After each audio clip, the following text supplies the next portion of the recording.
হারা সবাই গেছে ভুলে।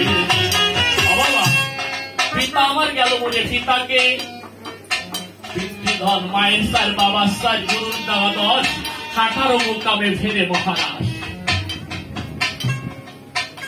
সেই তো বাপের বেটা বিচক্ষণকে রক্ষা করে পিতৃধন। আমি বলেছিলাম না যে লই নিজ নারী কিভাবে আমি ব্রহ্মচারী হব। শোনো গোসাই, আমি তোমারই জানাই আমার বৈষ্ণব সাহিত্যে কি লেখা আছে। বিন্দু ধারণাং জীবনং বিন্দু পার তদনং মরণং। ক্যাস্টিস ইজ লাইফ, সেন্সুয়ালিটি ইজ ডেথ। বিন্দু যদি কেউ ধারণ করতে পারে, এক বিন্দু জরায়ু ধরে এই বিশ্ব আগম নিগম চলাকারে একমাত্র যেজন পরম তত্ত্বজ্ঞানী গুরু, একমাত্র সেই তত্ত্ব জানাতে পারে। ওই গুরু কৃপা হলে পারে ভব নদীতে সেজন নাও চালাতে পারে, সে আর কখনো ডোবে না। কিন্তু আমার মতো যারা কামুক ব্যক্তি হয় তারা পিতাকে হারাইয়ে ফেলায়। লীলামৃত ভাতায় কি লিখেছে? ছোট ছোট সন্তান চলবে। লীলামৃতর পাতায় লিখলেন কি? যে কালে জন্মিল কৃষ্ণ পূর্ণ ব্রহ্ম নয়, পূর্ণ হইল যে কালে পড়িল যমুনা। বাবা ওই ভগবান, গীতা, বাইবেল, পুরাণ, কোরআন, লীলামৃত সবকিছু বাইরে নয়, যা আছে বিশ্ব ব্রহ্মাণ্ডে তা আছে এই দেহ ভাণ্ডে, তাই না?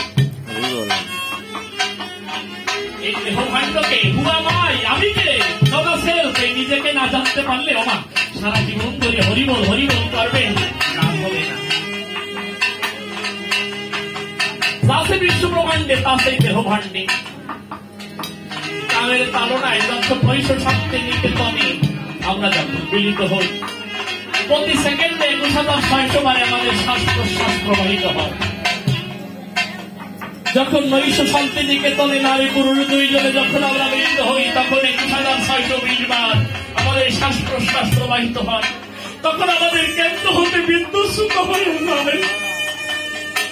তখন মারার আগে হাজার মারা অকালের বার্ধক্য দ্বারা মরছের মতো সোনার ধরা কাম নদীর খোলায়।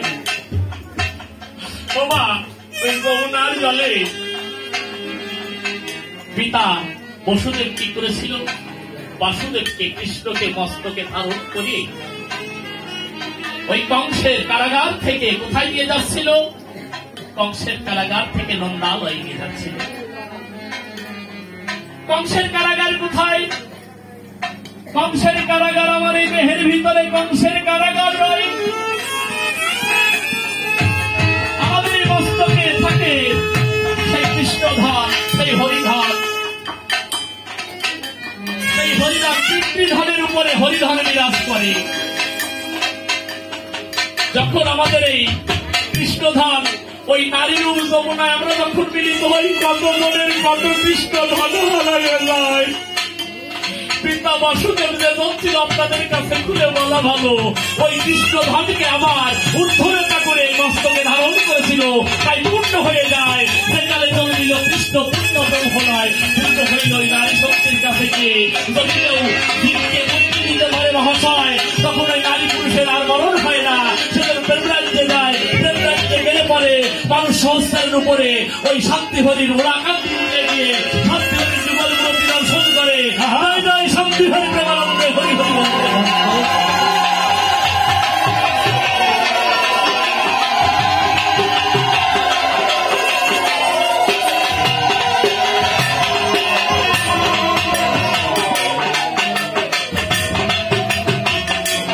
তাই পিতায় আমার ভালো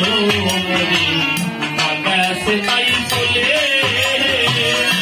ভাই বোন আমার তারা সবাই গেছে তখন পিতৃদল হারা হয়ে যাবে। বাবা পিতৃদল হারা হয়ে গেলে মাতৃদলে সিগন্যাল দেবে। পিতার কি কি শনিত অস্থিমজ্জা, আর মার কি নখ ত্বক দন্ত আসল। এ কথা নয় ভুল, নখগুলো তখন সেদিন কালো কালো হয়ে যাবে ত্বক। আজকে আপনারা 35 বছরে তন্ময় সরকারকে দেখছেন কেমন আপেলের মতো চেহারা না, আর 35 বছর পরে যখন আসবারে সেদিন আর আপেলের মতো থাকবে না, এই চেহারা বেগুন ফোড়ার মতো।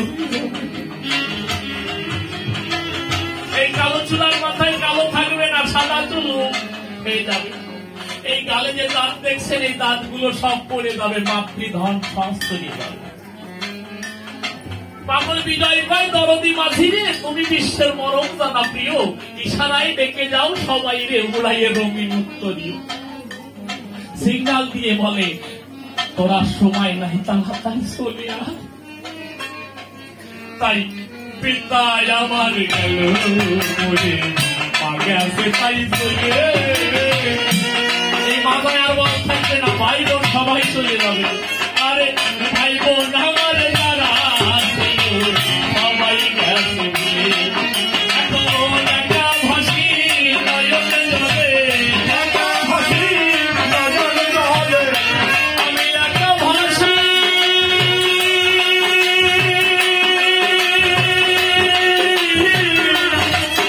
আমি একা ভাসি নয়নে জলে,